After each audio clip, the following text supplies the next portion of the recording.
من قدر خيرا وخبالا والشكر لمن صبر حسنا وجمالا فرد صمد عن صفة الخلق بري رب أزلي خلق الخلق كمالا لا زد ولا ند ولا حد لمولى الآن كما كان ولم بلق زوالا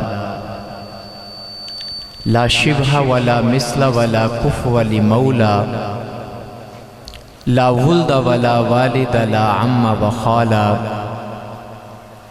لا قبل ولا بعد ولا وقت زمانا لا مانع لا حاجب لله تعالى ألا أول والآخر والظاهر حقا والباطن مولاه بلا قيل وقالا اشهد بالله هو الواحد حقا ثم اشهد بالأحمد فضلا وجلالا صل على أفضل رسل ونبي في كل صباح ومساء وزوالا أما بعد فأعوذ بالله من الشيطان الرجيم بسم الله الرحمن الرحيم لقد من الله على المؤمنين إذ بعث فيهم رسولا من أنفسهم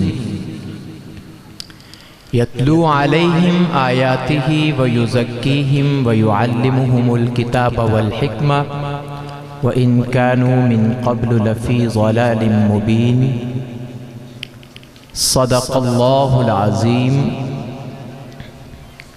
قال النبي صلى الله تعالى عليه وسلم إنما بعثت لأتمم مكارم الأخلاق أو كما قال عليه الصلاة والتسليم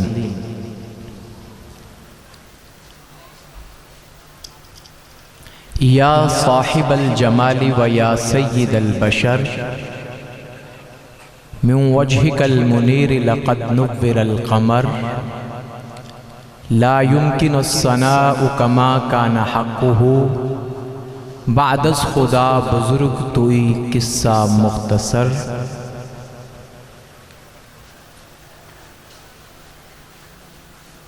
نہایت ہی قابل احترام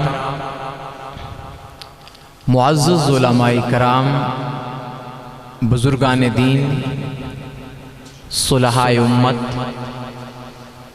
زعماء ملت، نوجوانان اسلام، آج ایک مرتبہ پھر ہمارے اس علاقہ کی معروف و مشہور دینی درسگاہ جامعہ قاسمیہ میں آپ لوگوں کی زیارت اور آپ سے گفتگو کا شرف حاصل ہو رہا ہے۔ الحمدللہ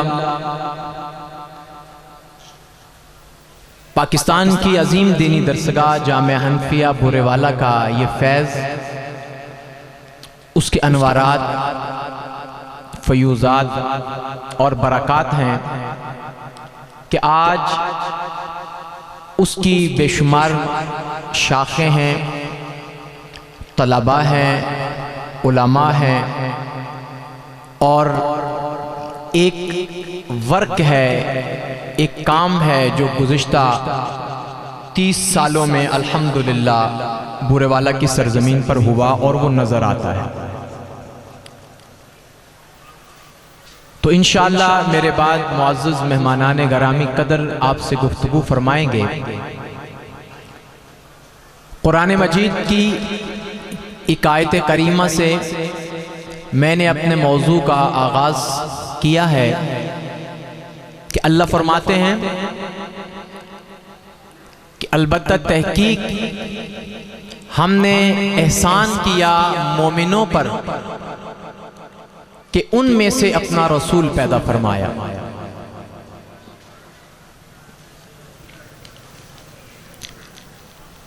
پہلی بات کہ جو رسول پیدا کیا اس کی پیدائش پر اللہ تعالیٰ احسان کا ذکر فرما رہے ہیں کہ ہم نے احسان کیا، جبکہ آپ سے پہلے جتنے انبیاء تشریف لائے اللہ تعالیٰ نے ان کی رسالت، ان کی نبوت، ان کی آمد کا تذکرہ تو کیا ہے قرآن میں، لیکن احسان نہیں کیا۔ آخر کیا وجہ ہے کہ تمام انبیاء کو بھیجا،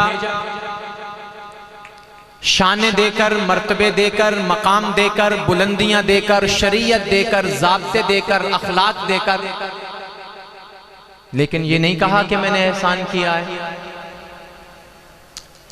جب حضور علی مقام خاتم المرسلین امام النبیین حضرت محمد مصطفیٰ صلی اللہ علیہ وآلہ وسلم کی باری آئی تو اللہ فرماتے ہیں کہ ہم نے احسان کیا ہے۔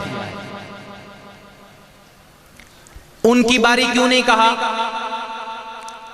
اور آپ کی باری کیوں کہا؟ یہ دو سوال ہو گئے، اور ان دونوں سوالوں کا ایک ہی جواب ہے کہ ہر ایک شے پہ قادر ہے میرا خدا۔ ہر ایک شے پہ قادر ہے میرا خدا، وہ کرتا ہے ہر ایک نعمت عطا، اسی کا ہے ہر ایک شے میں ظہور، اسی کا ہے ہر ایک منظر میں نور، کہ یہ کن سے تخلیق کون و مکان، اسی نے سجائی ہے بزم جہاں، بدیع السماوات والارض ہے، کرشمہ ہے قدرت کا ہر ایک شے، وہی سب کی کرتا ہے صورت گری، مصور ہے باری ہے وہ ذات ہی، دیا اس نے انسان کو فہم و ذکا، دکھایا بھلا اور برا راستہ، عبادت کے لائق وہی ذات ہے، اطاعت کے لائق وہی ذات ہے، اسی کے ہے قبضے میں موت و حیات، وہی رنج و غم سے ہے دیتا نجات، نہیں اس کا کوئی شریک و سہیم، وہ حی و قیوم وہ ذات قدیم، وہ مالک ہے سب کا جو چاہے کرے، اسی کی ہے قدرت کے سب سلسلے، وہ کرتا ہے سب کی دعائیں قبول، کھلاتا ہے بھنجر زمینوں میں پھول۔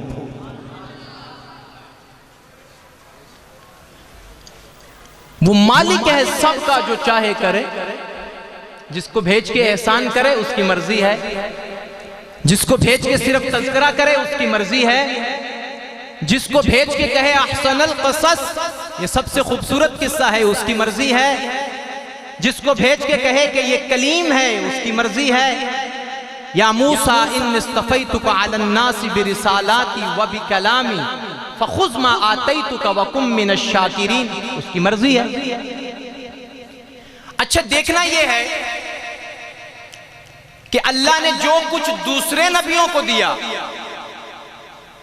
اس کی ایکو تھوڑی سی کم رکھنا ذرا، آواز بہت اچھا چلا رہے ہیں ماشاءاللہ، بہت عمدہ۔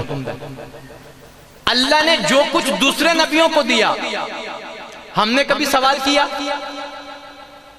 ابھی بولے تو صحیح، آپ کرتے ہوں گے سوال، اسی لیے نہیں بول رہے آپ حضرات کہ موسیٰ کو کلیم اللہ کیوں بنایا، عیسیٰ کو روح اللہ کیوں بنایا، ابراہیم کو خلیل اللہ کیوں بنایا، یوسف کو صدیق اللہ کیوں بنایا، داؤد کو خلیفۃ اللہ کیوں بنایا؟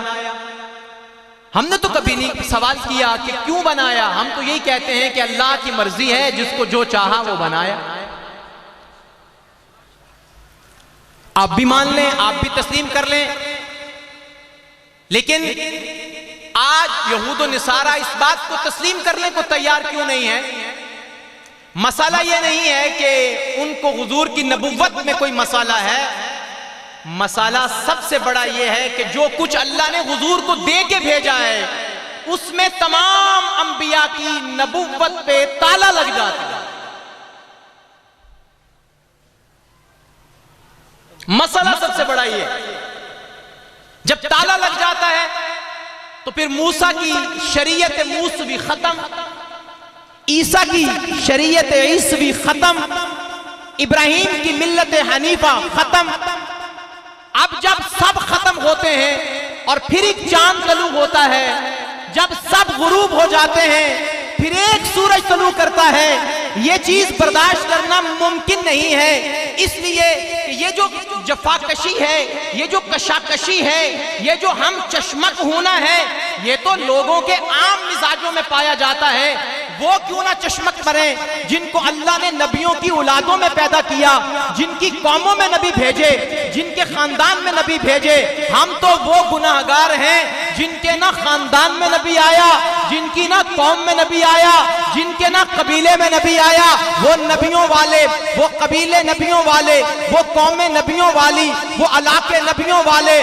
ہم ہیں خوش قسمت بر صغیر پاک و ہند میں رہنے والوں، نہ تمہاری قوم میں نبی آیا، نہ تم نبی کی قوم میں آئے، لیکن 14 صدیاں گزند بن کے گزری ہیں۔ ہمارے عشق و محبت میں کوئی فرق نہیں آیا، کوئی تفاوت نہیں آیا، کوئی دوری نہیں آئی۔ ہمیں آج بھی اپنے آقا کی حرمت عزیز ہے، ہمیں آج بھی اپنے آقا کی نسبت عزیز ہے، ہمیں آج بھی اپنے آقا کی محبت عزیز ہے۔ ہم اب بھی کہتے ہیں ہم غلامان نبی ہیں، کوئی نہیں کہتا کہ ہم غلامان عیسیٰ ہیں، ہم غلامان موسیٰ ہیں۔ جو 14 صدیوں کے بعد کہتے ہیں کہ ہم غلامان نبی ہیں، ہم غلامان محمد ہیں، وہ اگر دنیا میں ہے تو صرف اور صرف ایک ہی قوم ہے جس کو جماعت المسلمین یعنی مسلمان کہتے ہیں۔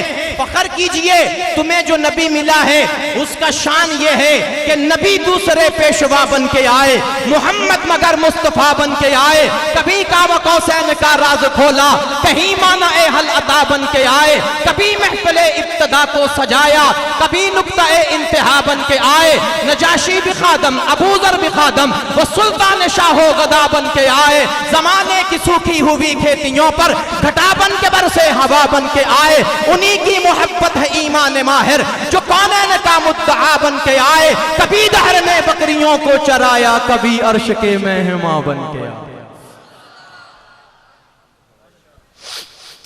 اور اس کا میں نے ایک ہی جواب دیا ہے کہ ہر چیز پہ قادر ہے میرا خدا، جس کو جو چاہے عطا کر دے، جتنا چاہے عطا کر دے۔ اب یہ بات میں نے اس لیے شروع کی ہے، آج کل آپ جانتے ہیں کہ فلسطین کا مسئلہ اس وقت پوری امت مسلمہ کے لیے سہانے روح بنا ہوا ہے۔ ابھی میرے نقیب جو کلام پڑھ رہے تھے، میرا ارادہ یہی پڑھنے کا ہے۔ میں آتا ہوں اس طرف، چونکہ پچھلی دفعہ بھی میں نے وعدہ کیا تھا کہ میں حسن مصطفیٰ پہ کچھ گفتگو کروں گا انشاءاللہ، اور مجھے کرنی ہے۔ لیکن پہلے آپ کو بتاؤں نظریہ اور فکر کہ ہمارے پاس اللہ کا وہ نبی ہے۔ توجہ سے ذرا میری بات سنیے گا، پھر آپ کے بہت سارے سوالوں کا جواب دینے لگا ہوں۔ آپ سے لوگ بات کرتے ہیں، آپ کہتے ہیں جب اسرائیلی بائیکاٹ کرنے کا، تو آپ کو کہتے ہیں کہ اس سے کیا ہوگا، اس کی کیا ضرورت ہے۔ آپ کہتے ہیں کہ مسجد اقصی مسلمانوں کی ہے، تو وہ کہتے ہیں یہودیوں کو دے دے، اس سے کیا فرق پڑتا ہے۔ بڑی چیزیں سننے کو ملیں گی۔ تمام سوالوں کا جواب یہ ہے، ہمارا تو فخر ہی یہی ہے کہ ہمیں وہ نبی ملا ہے قبلہ اول بھی جس کا ہے، قبلہ دوم بھی جس کا۔ دیکھیے ذرا، میں بات کر کے پھر چلتا ہوں حسن دو عالم کے اس شاہکار کی طرف جس کو بنا کے خود میرا خدا بھی نازا۔ لیکن اس سے پہلے سمجھیے ذرا کہ حضور بیت اللہ والے ہیں۔ کس والے ہیں؟ محبت سے بولو۔ بیت اللہ والے ہیں، مکہ والے ہیں، مدینہ والے ہیں۔ لیکن میرے نبی کی نبوت کی رفعتیں بیت اللہ سے نہیں چڑھی، بلکہ میرے نبی کی نبوت کی رفعتیں جو سارے عالم پہ چھا گئیں، جو ساری نبوتوں پر چھا گئیں، جو میں نے پڑھی آیت لقد من اللہ علی المؤمنین، جو مومنوں پہ احسان ہوا وہ یہ تھا کہ وہ نبی بیت اللہ کے قریب پیدا ہوا۔ بیت اللہ اس کے والد اقدس نے بنایا، اس کے جد امجد نے بنایا، لیکن اس کی رفعتوں کا آغاز کہاں سے ہوتا ہے؟ آج اگر کوئی یہ سمجھے کہ مسجد اقصی پہ مسلمانوں کا حق نہیں، وہ غور سے سنے، مسجد اقصی پہ صرف ہمارا حق ہی نہیں بلکہ مالک ہی ہم ہیں۔ اللہ نے یہود و نصارہ کو خود نکالا ہے وہاں سے، پہلے بخت نصر کے ہاتھوں نکالا، پھر ٹائٹس کے ہاتھوں سے نکالا، اور انشاءاللہ بزبان جرت کہیے اللہ نے چاہا تو اس مرتبہ ہمارے ہاتھوں سے نکالے گا انشاءاللہ۔ نعرہ تکبیر، تاجدار ختم نبوت، تاجدار ختم نبوت، دونوں ہاتھوں کو اٹھا کر کہیے تاجدار ختم نبوت۔ اس وقت فلسطینی قوم پر بہت مضطرب اور مشکل ہیں، لیکن ایک شعر پڑھ کے آپ کی توجہ مبذول کرواؤں اس طرف کہ ذرے ہی سہی کوہ سے ٹکرا تو گئے ہم، ذرے ہی سہی۔ اللہ سلامت رکھے ان لوگوں کو جو آج ہمارا قرض ادا کر رہے ہیں، جو ہمارا فرض ادا کر رہے ہیں، جو ہماری پشتبانی کر رہے ہیں، جنہوں نے ہمیں رب کے قہر سے بچایا ہوا ہے، جنہوں نے ہمیں رب کے عذاب سے بچایا ہوا ہے۔ اگر مسجد اقصی کو کچھ ہوا تو امت مسلمہ پہ اللہ کا جو عذاب آئے گا، جو عذاب آئے گا، یاد رکھنا کہ تاریخ نے اس سے پہلے عذاب بھولے ہوں گے، دیکھے ہوں گے، لیکن بھلا دے گی۔ یہ میرے نبی نے فرمایا تھا ایک ایسی جنگ آئے گی جسے ملحمۃ الکبریٰ کہتے ہیں، جس میں لاشوں کی انبار لگ جائیں گے، مشرق سے مغرب، شمال و جنوب، اتنی لاشیں گریں گی، ہوا میں اڑنے والے نفیس پرندے اگر کہیں بیٹھنا چاہیں گے تو بیٹھنے کی جگہ نہ ملے گی، اگر تھک کر بھی کہیں گرے گا تو کسی لاش کے اوپر گرے گا۔ اتنی بڑی جنگ ناگزیر ہے، اور یہ جب میرے نبی نے کہہ دیا تو ہونی ہے، لیکن بدقسمتی کے ساتھ ہمارے سارے مسلمان کیوں نہیں تعاون کرتے فلسطین کے ساتھ؟ کہتے ہیں کہ عالمی جنگ شروع ہو جائے گا۔ کیا شروع ہو جائے گا؟ چونکہ بہت پڑھے لکھے لوگ بیٹھے ہوئے ہیں، بہت پروفیسر حضرات، ماسٹر حضرات، میں جان رہا ہوں، سب کو جانتا بھی ہوں، میں نے یہاں 20 سال تو تقریباً یہاں گزارے ہیں، بہت سے چہرے تو میرے اپنے شناسہ ہیں۔ مسلمان، یہ آخری بات ہے، پھر میرے موضوع کی طرف مجھے آنا ہے، تاکہ میں یہ باتیں بعد کے لیے اس لیے نہیں رکھی کہ بعد میں کوئی مہمان آ جائے گا اور نظریے کی بات پہلے کر رہا ہوں۔ بہت ضروری ہے یہ۔ اس وقت جو قسم پرسی ہے فلسطین کے اوپر، اس کا اندازہ میں نے جب تاریخ پڑھی تو ایک ہی بار لگایا ہے جب چنگیز و ہلاکو خان آئے تھے۔ بس جب چنگیز اور ہلاکو خان آئے تھے، مسلمانوں کی یہی حالت تھی۔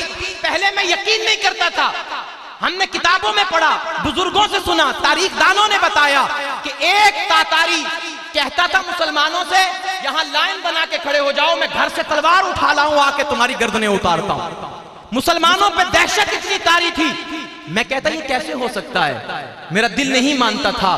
لیکن آج فلسطین میں فلسطینیوں پر ہونے والا ظلم دیکھ کے میرے ضمیر نے گواہی دی ہے کہ ہاں، مسلمان کبھی کبھی اتنے پست ہمت ہو جایا کرتے ہیں، اتنے بے حس ہو جایا کرتے ہیں کہ ان کو یہ احساس نہیں رہتا کہ پیغمبروں کی اولادیں، نبیوں کی اولادیں، وہ اہل عرب جن کے احسان یہ ہیں، انہوں نے کیسر و کسرا کو روند کے ہمیں کلمہ اسلام سے آشنا کیا تھا۔ آج ان پہ اتنا مشکل وقت ہے تو ان کے بارے میں کہتا ہوں، وہ چند ہیں لیکن دشمن سے ٹکرائے۔ جتنے بھی لوگ بات کرتے ہیں صحیح ہوا غلط ہوا، اس کے پس منظر کی باتیں سب کو کہنا مشکل ہیں، لیکن بس یہ کہتا ہوں کہ ذرے ہی سہی کوہ سے ٹکرا تو گئے ہم، ذرے ہی سہی کوہ سے ٹکرا تو گئے ہم، جان لے کے سرے عرصائے دار آ تو گئے ہم، ذرے ہی سہی کوہ سے ٹکرا تو گئے ہم، جان لے کے سرے عرصائے دار آ تو گئے ہم، اب عشق میں رہے نہ رہے نام اپنا، روداد وفادار پہ دہرا تو گئے۔ سب دعا کریں گے فلسطین کے لیے، جہاں جیسی ضرورت ہو تعاون کی۔ ہمارے مشائخ، علماء، ہماری تنظیمیں، سیاسی تنظیمیں، ہماری افواج جب بھی ہم سے مطالبہ کریں، ہمیں والنٹیئر چاہیے، ہمیں نوجوان چاہیے، وہ نوجوان جنہوں نے 1965 کا منظر تازہ کرنا ہے۔ بزرگ میری بات کو سمجھے ہوں گے، 1965 500 ٹینکوں کا حملہ تاریخ انسانی کا سب سے بڑا ٹینکوں کا حملہ تھا۔ ہم نے پسپا کیا یا نہیں کیا؟ انشاءاللہ ابھی اسرائیل بھی 1000 ٹینکوں کے ساتھ کھڑا ہوا ہے۔ ابابیلیں آئیں نہ آئیں، مجھے ابابیلوں کی ضرورت نہیں، مجھے میرے رب نے کہا ہے جب تمہیں حکم اذاں ہو تم نے خود ابابیل بن کے جانا۔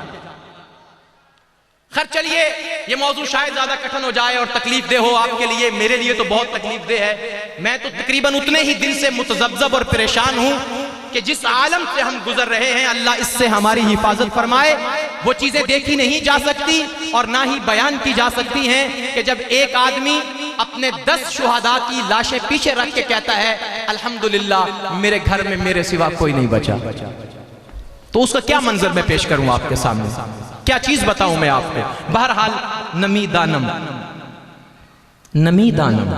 چھ منزل بود شب جائے کہ من بودم.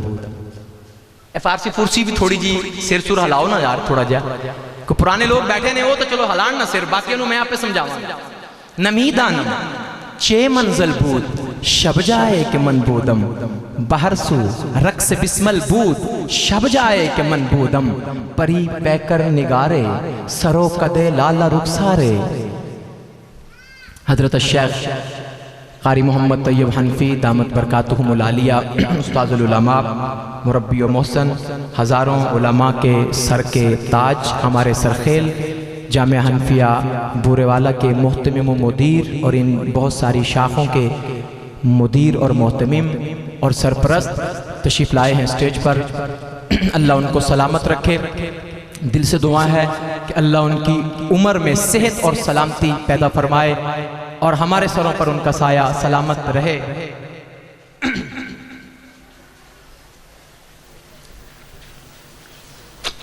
تو میں موضوع کی طرف آ رہا تھا حسن محمد صلی اللہ علیہ وسلم. حسن کیونکہ بچے نے بھی یہی پڑھا تھا کہ آؤ سرکار کی باتیں کریں.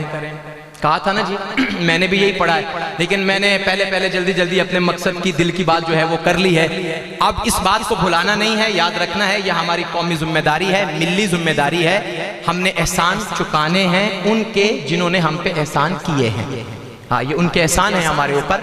آگے چلیے. نمیدانم چھ منزل بود شب جائے کہ من بودم بہر سو رقص بسمل بود شب جائے کہ من بودم پری پیکر نگارے سرو کدے لالا رخسارے سراپا آفت دل بود شب جائے کہ من بودم رقیباں گوش بر آوازے او در ناز منتر ساں سخن گفتم چے مشکل بود شب جائے کہ من بودم خدا خود میر مجلس بود لا مکان خسرو محمد شمع محفل بود شب جائے کہ من بودم. امیر خسرو طوطی ہند کہتے ہیں کہ میں رات کہاں تھا مجھے کچھ پتا نہیں ہے. ابھی حضرات حسن کا جب ذکر ہوتا ہے نا, حسن کا ذکر ہوتا ہے تو ہمارے حضرت تھانوی رحمہ اللہ جو فزیکل فیچرز کی بات ہوتی ہے, خد و خال کی بات ہوتی ہے, اس میں بڑے محتاط تھے. بلکہ ہمارے علماء دیوبند سارے محتاط ہیں. کبھی بھی آپ ان کی کتابوں میں, تفسیروں میں, احادیث کی شروحات میں یا دوسری کتابوں میں آپ حسن کے تذکرے اس طرح سے نہیں دیکھیں گے جہاں دوسری جگہ پہ آپ کو مل جاتے. تو یہ کہتے ہیں بھائی عمل کی بات کرو, اصلاح کی بات کرو, اخلاق کی بات کرو, یہ کیا آپ حسن کو لے کے بیٹھ جاتے ہیں. لیکن جب حسن رسول کی بات آتی ہے, توجہ چاہتا ہوں ذرا بیداری اور زندگی کا ثبوت دیا اپنا ذرا مجھے. ہاں ایک تو ساری لائٹیں ہم پہ ڈال دیتے ہو جیسے بس ہم ہی ہم ہیں, ان پہ بھی ڈالا کریں تھوڑی سی لائٹ, پتہ تو چلے کون بولتا ہے کون نہیں بولتا. جب حسن مصطفیٰ کی بات ہوتی ہے تو حضرت تھانوی رحمت اللہ تعالی لے کے قلم میں بھی حرکت آ جاتی ہے. میں حیران ہوا اشرف الجواب میں دیکھ رہا تھا. پہلے میں نے دیکھا, پیچھے سے چلتا ہوں چونکہ امام الاولیاء امام المتقین قاسم العلوم والخیرات حضرت مولانا قاسم ننوتوی سے بات شروع. فرماتے ہیں کہ اللہ تعالیٰ نے جو ہمارے نبی کو حسن دیا وہ حسن منبع ہے, چشمہ ہے, مرکز ہے, اور باقی تمام نبیوں کو جو حسن دیا وہ وصف ہے. وہ کیا ہے؟ حالانکہ دونوں چیزیں اللہ کی عطا کردہ ہیں, دونوں وصف ہیں, لیکن حضرت نے بڑی کمال کی بات لکھی ہے.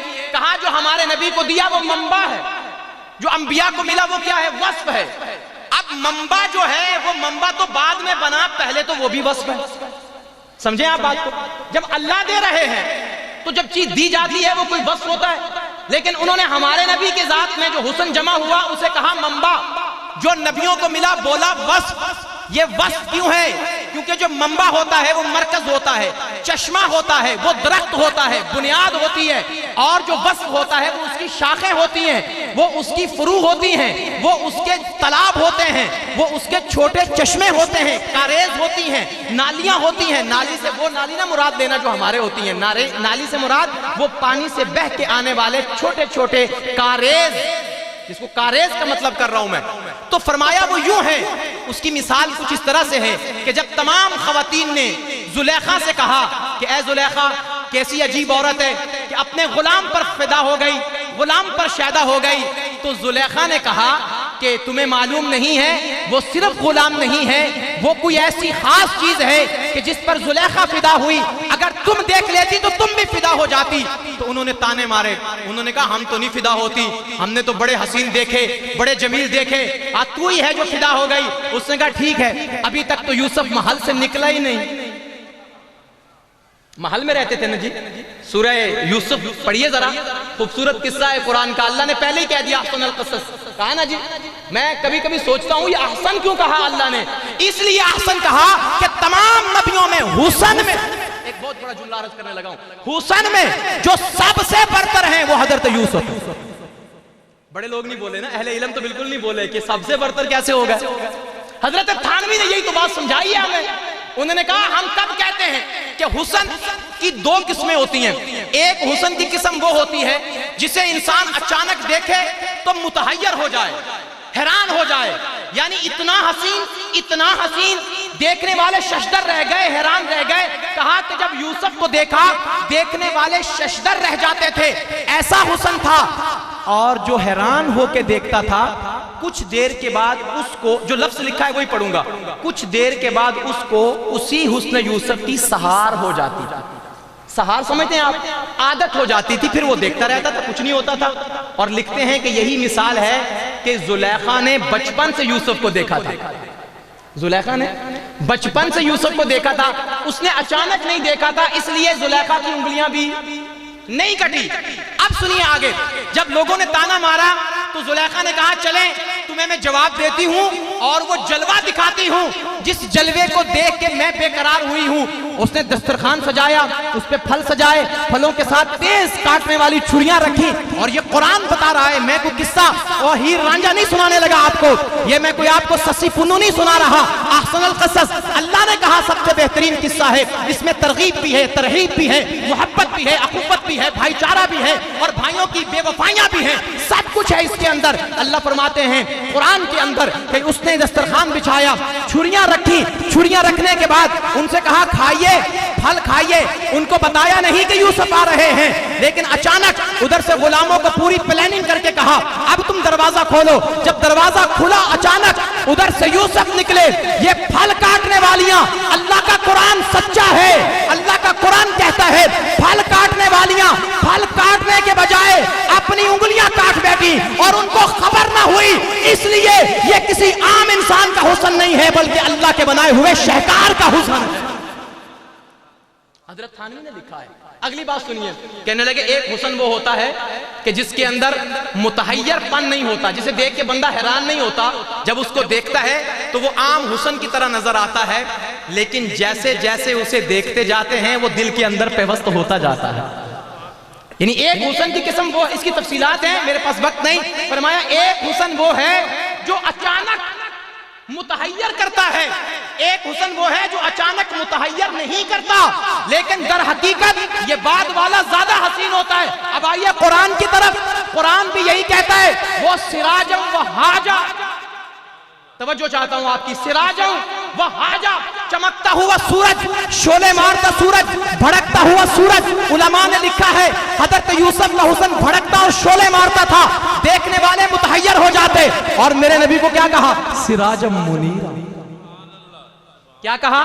سراجم منیرا، الحمد سے والناس تک شام ڈھلی ہے، ہر لفظ کے دل میں تیری قندیل جلی ہے، کعبہ تیرے چہرے کا چمکتا ہوا صحرا، قرآن تیرے مالا رسالت کی کلی ہے، یاسین تیرے تاج سعادت کا نگینہ، والتین تیرے گھر کی قسم کھا کے پلی ہے، والنجم میری جان تیرے ماتھے کا ستارہ، واللیل تیری ظلم کے کنڈل میں ڈھلی ہے۔ جس کو تیری صحبت کا شرف ہو وہ صحابی، جس کو تیرے درشن کی لگن ہو وہ ولی ہے، اس شخص کی تربت میں اندھیرا نہیں ہوتا جس شخص کو نسبت میرے آقا سے ملی۔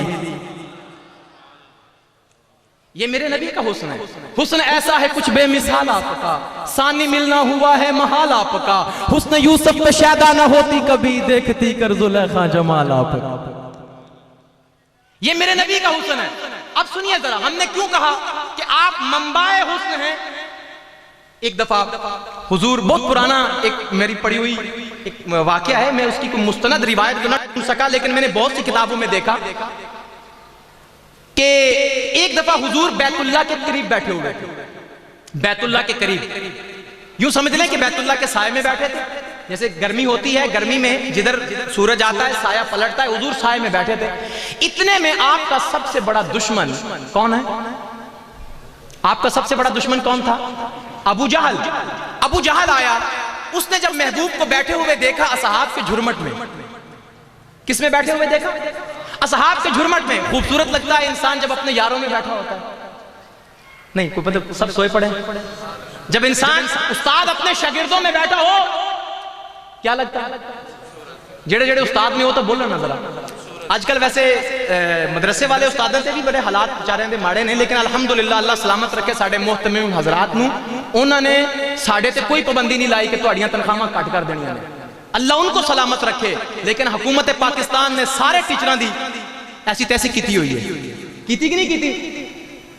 آؤ ذرا مدارس کے نظام کو چیک کرو، مدارس پہ بات کرنے والوں، مدارس کو بوجھ سمجھنے والوں، مدارس نے ثابت کر دیا ہے اگر اہل مدارس چاہیں تو دنیا کی سپر پاور کو بھی شکست دے سکتے ہیں۔ آپ سوئے رہے، مجھے تو بات کرنی ہے، میرا وقت پورا ہونے کو آیا۔ اہل مدارس نے ثابت کر دیا اگر چاہیں دنیا کی سپر پاور کو شکست دے سکتے ہیں۔ مدارس نے ثابت کر دیا اگر چاہیں تو ڈالر کو 300 سے 150 پر لا سکتے ہیں۔ اہل مدارس نے ثابت کر دیا اگر چاہیں اپنی ریاست کو کرائم فری اسٹیٹ بنا سکتے ہیں۔ اہل مدارس نے ثابت کر دیا اگر چاہیں تو لوگوں کو تعمیر و ترقی کا سبق پڑھا سکتے ہیں۔ اہل مدارس نے ثابت کر دیا اگر وہ چاہیں اللہ کی مدد و نصرت سے تو وہ ایک بہترین نظام اسلام کی بنیاد پہ تشکیل دے سکتے ہیں۔ اور پاکستان کے مدارس نے بھی ثابت کر دیا اگر اللہ کی مدد شامل حال ہو تو قسم پوشی کے حالات میں بھی پیٹ پہ پتھر باندھ کے بھی چٹائیوں پر بیٹھ کر بھی دنیا کی سب سے بڑی دولت خدا کا قرآن اور محمد کے فرمان کی حفاظت کی جا سکتی ہے۔ نعرہ تکبیر، نعرہ تکبیر، تاجدار ختم نبوت۔ یہ تو اللہ کا کرم ہے کہ آپ کے قرآن اور حدیث کی ڈیوٹی یہ اللہ نے حکومتوں کی نہیں لگائی۔ اگر ان کی ہوتی تو آج ہمیں کون کون سے ملکوں کا نام لوں؟ اقبال نے کہا تھا ان کو ایسے ہی رہنے دو، چٹائیوں پہ بیٹھنے دو، بھیک مانگنے دو، جیسے ہیں ویسے رہنے دو۔ اگر یہ نہ رہے تو جو میں دیکھ آیا ہوں تم کو دکھا دوں، تمہارے سینے پھٹ جائیں، تمہارے ہوش اڑ جائیں۔ پھر وہی ہوگا جو گرناتا میں ہوا، جو اشبیلیا میں ہوا، جو اندلس میں ہوا، کہ وہاں مسجدیں موجود ہیں، امام موجود نہیں ہے، وہاں مدارس موجود ہیں، کوئی استاد موجود نہیں ہے۔ خدا کے لیے ان مدارس کے ساتھ سیسا پلائی ہوئی دیوار بن کے کھڑے ہو جاؤ، ان مدارس کے معاون بنو، ان کے ساتھ تعاون کرو، پہلے سے زیادہ شروع کر دو، انشاءاللہ میرا اللہ تمہیں پہلے سے زیادہ دینا شروع کر دے گا۔ آپ بیٹھے ہوئے ہیں بیت اللہ کے سائے میں، آپ کا سب سے بڑا دشمن ابو جہل آیا۔ اس نے جب دیکھا نا حضور بیٹھے ہیں اپنے یاروں کے، پیاروں کے، چاروں کے، ساروں کے، پتہ نہیں کیوں نہیں آپ حضرات بولتے، جب تک ہم نے تک بندی نہیں نہ لگاتے، تک بندی تب تک نہیں آپ حضرات بولتے، خطیب جب تک تک بندی نہیں لگاتا تب تک نہیں بولتے لوگ، تک بندی پہ بڑے خوش رہتے ہیں آپ حضرات۔ چلیں بھائی ٹھیک ہے، تھوڑی سی لگا لیتے ہیں، پھر ہم بھی لگائیں جی۔ آپ تیار بیٹھے؟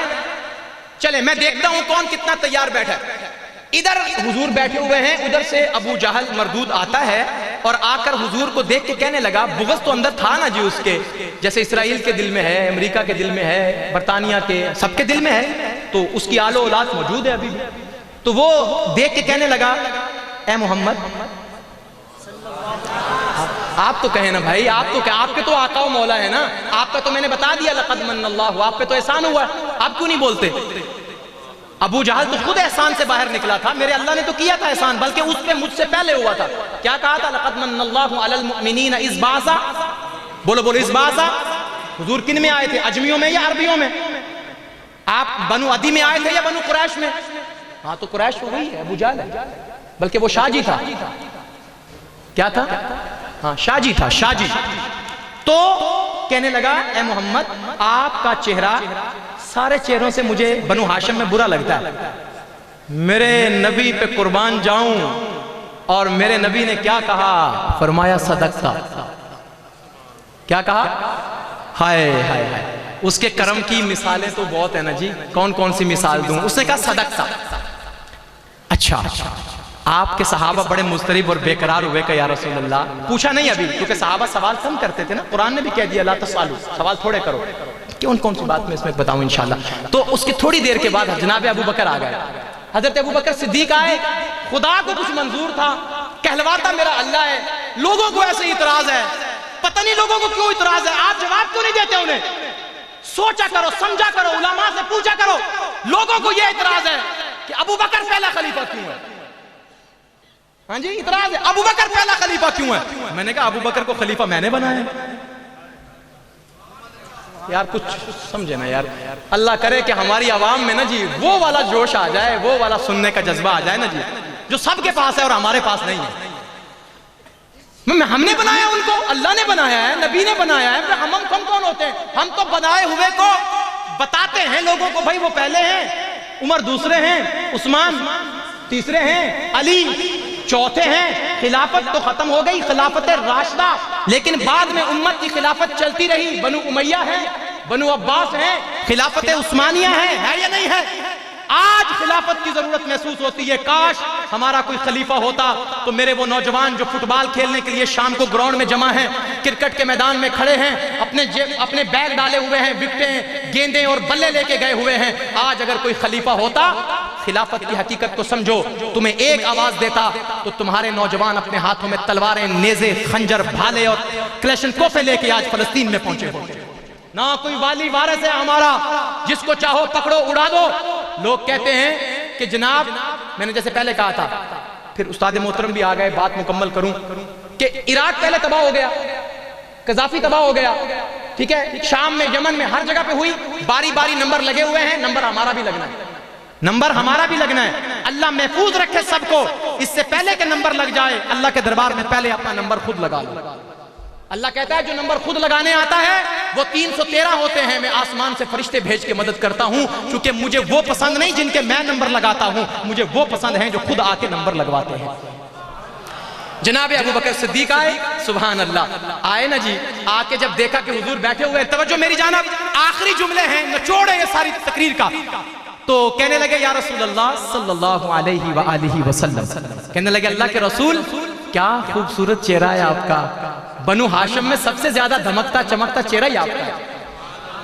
میرے نبی کا ایک ہی جملہ ہے، فصاحت میرے نبی پہ ختم، بلاغت میرے نبی پہ ختم، امامت میرے نبی پہ ختم، رسالت میرے نبی پہ ختم، اور نبوت میرے نبی پہ ختم. میرے نبی نے فرمایا صدقتا. کیا فرمایا؟ صدقتا. اب دیکھیے بھائی، دشمن آیا، اس نے کہا چہرہ اچھا نہیں ہے. میرے نبی نے فرمایا صدقتا، تو سچ کہتا ہے. آپ کا یار، یار غار، یار مزار. دیکھو نا بھائی، میں نے تو نہیں بنایا، پھر وہی بات آ جاتی ہے. یار، یار غار، یار، چلو یار غار تک تو اختلاف ہو سکتا تھا، لیکن یار مزار میں کون اختلاف کرے گا؟ یہ پیغمبر کا روزہ ہے، ریاض من الجنہ ہے. یہاں وہی جاتا ہے جسے یا اللہ بلاتا ہے یا مصطفیٰ بلاتا ہے.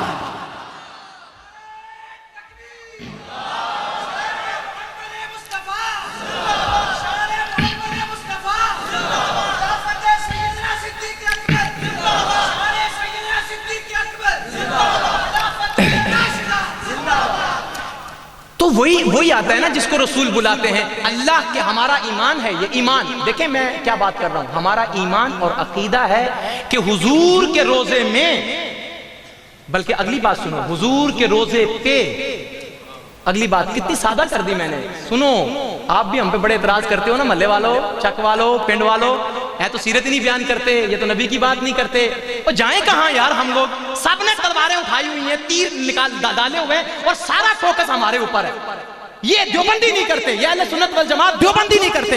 اور دیوبندی نے کیا کیا نہیں کیا تیرے بر صغیر میں، پہلی تفسیر سے لے کر حدیث کی پہلی شرح تک، اور عوامل النحو کی یعنی نحو کی اور گرامر کی کتابوں کی پہلی شروحات تک جو کچھ بھی بر صغیر میں پہنچا ہے، اس سے بھی بڑھ کر جو پہلا مدرسہ اس سسٹم کے اندر قائم کیا وہ بھی علماء دیوبند نے کیا. دیوبند کی عظمت کو ترازو میں نہ تول، دیوبند تو ہر دور میں انمول رہا ہے. جناب حضور کے روزے میں بھی اور حضور کے روزے پہ بھی اللہ اور رسول کی مرضی کے بغیر کوئی جا، بولو بولو، کوئی جا نہیں سکتا۔ یہ ایمان کی بات کر رہا ہوں، اللہ بلائیں یا اس کا محبوب راضی ہو تو تبھی جاتا ہے۔ جب روزے پہ جانے کی اپنی مرضی سے اجازت نہیں ہے تو روزے میں جانے، سنیں، روزے میں جانے کی اللہ کی مرضی اور نبی کی مرضی کے بغیر کسی کو اجازت ہو سکتی ہے؟ نہیں۔ لہذا عقیدہ کیا ہے؟ جو روزے میں ہیں، توجہ، جو روزے، اور ایک بات اور کہہ دوں، جو روزے پہ ہیں، اب بیدار رہے نا جی آپ، جو روزے میں ہیں اور جو روزے پہ ہیں، جو وہ باہر کھڑا ہوا ہے جسے تم کہتے ہو پیچھے ہٹ میں پہرے دارا تے روزے دی جالی چوم لین دے، کہتے ہو نا جی، وہ جو روزے میں ہے اور جو روزے پہ ہے، یہ سب میرے اللہ کی مرضی ہے۔ اللہ اپنے محبوب کے جسم پر تو مکھی نہیں بیٹھنے دیتا، اور تم نے کیسے کہہ دیا کہ نبی کے روزے میں اور نبی کے روزے پہ کوئی اللہ اور رسول کی مرضی کے بغیر جا سکتا؟ تو اس لیے جب روزے میں نہیں جا سکتا تو مصلی پہ جا سکتا؟ بھول گئے آپ میں کیا بات کر رہا ہوں؟ بھائی جب اپنی مرضی سے روزے میں نہیں جا سکتا تو پیغمبر کے مصلی پہ جا سکتا ہے؟ اپنے عقائد کو مضبوط کرو۔ اس وقت ہمیں جو بڑے بڑے خطرات ہیں اس میں یہی خطرہ ہے ہمیں کہ ہم لوگ اپنی نبوت و رسالت کے ساتھ اپنے خلافت کے سسٹم کو بھول چکے ہیں۔ ہماری خلافت ہی اس دنیا کا امن ہے، اور اس کی پوری تاریخ پڑھو اور اس کے ساتھ بالکل وابستہ رہو، اپنے بچوں کو اس سے وابستہ کرو، اہل مدارس سے وابستہ کرو۔ جناب ابو بکر نے کہا نا، سب سے خوبصورت ہے، حضور نے کیا کہا؟ آخری بات، ابو جہل نے کہا اچھا نہیں ہے، ابو جہل نے کہا اچھا نہیں ہے۔ ویسے سچی بات ہے، ابو جہل اچھا نہیں ہے۔ اس نے کہا اچھا نہیں ہے، میرے نبی نے کہا تو سچ کہتا ہے۔ ابو بکر نے کہا بہت اچھا ہے، بہت پیارا ہے، بہت ہی پیارا ہے۔ حضور نے کہا تو بھی سچ کہتا ہے۔ صحابہ بے قرار ہو گئے، کہا یا رسول اللہ تھوڑی وضاحت فرما دیں کہ وہ بھی سچا یہ بھی سچا۔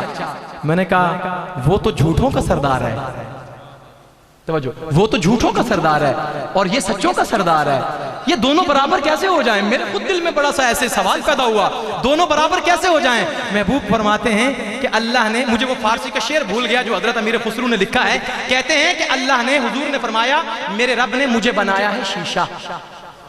کیا بنایا ہے؟ اور شیشے میں انسان کو اپنا منہ نظر آتا ہے یا پڑوسی کا؟ بولو تو صحیح، شیشہ تو روز بیک کے آندے ہو، ان تو نام ہی شیشہ بیکو تے موبائل تے کھول ہوندہ ہے نا جی، ہر ٹائم سیلفیاں بن رہی ہیں، دیکھ رہے ہیں اپنا منہ، آپ دیکھی جاندے نے اپنے منہ میاں مٹھو۔ تو آپ دیکھئے شیشے میں جب بندہ منہ دیکھے تو اپنا نظر آتا ہے یا پڑوسی کا؟ اپنا نظر آتا ہے۔ جب نبوت کے آئینے میں، نبوت کے شیشے میں آ کے ابو جہل نے دیکھا پیغمبر نبوت شیشے کی طرح چمکتی ہے، اس کو اپنا چہرہ نظر آیا، اس نے کہا یہ تو برا ہے۔ میرے نبی نے کہا تو سچ کہتا ہے، تو ازل سے برا ہے، تو ابد تک برا رہے گا۔ اور جناب ابو بکر نے کہا چہرہ بڑا اچھا ہے، بڑا خوبصورت ہے۔ میرے نبی نے فرمایا تو بھی سچ کہتا ہے، تو ازل سے پیارا ہے اور ابد تک پیارا ہی رہے گا۔ سورج کی کرن دونوں پہ پڑی، پتھر پہ پڑی، پتھر پہ پڑی، گوہر پہ پڑی۔ سورج کی کرن دونوں پہ پڑی، پتھر پہ پڑی، گوہر پہ پڑی، اور نبوت کی نظر دونوں پہ پڑی، ابو جہل پہ پڑی، ابو بکر پہ پڑی۔ دوبارہ توجہ سے کہ سورج کی کرن دونوں پہ پڑی، پتھر پہ پڑی، گوہر پہ پڑی، نبوت کی نظر دونوں پہ پڑی، ابو جہل پہ پڑی، ابو بکر پہ پڑی۔ جب سورج کی کرن پتھر پہ پڑی تو پتھر ہی رہا، گوہر پہ پڑی تابدار ہو گیا۔ جب نبوت کی نظر ابو جہل پہ پڑی، ابو جہل ہی رہا، ابو بکر پہ پڑی تو یارے غار یارے مزار ہو گیا۔ یہ میرے نبی کے حسن کو مت تولو، اس قامت زیبا میں عجب حسن ڈھلا ہے، شیدا رخ سرور پہ حسین چاند ہوا ہے۔ فردوس میں شیدا رخ سرور پہ حسین چاند ہوا ہے، مہتاب میں خورشید میں ہے ان کا ہی جلوہ، جو پھول ہے خوشبو محمد میں بسا۔ انشاءاللہ زندگی باقی، ملاقات باقی، تو اسی پر میں اپنی گفتگو کا اختتام کرتا ہوں۔ اہل مدارس کے ساتھ تعاون، ہاتھ سے ہاتھ اٹھا کے انشاءاللہ کہیں گے، اہل مدارس کے ساتھ تعاون، پہلے سے بڑھ کر فلسطین کے لیے دعائیں اور ہمہ قسم کا تعاون، انشاءاللہ اللہ آپ کو سلامت رکھے۔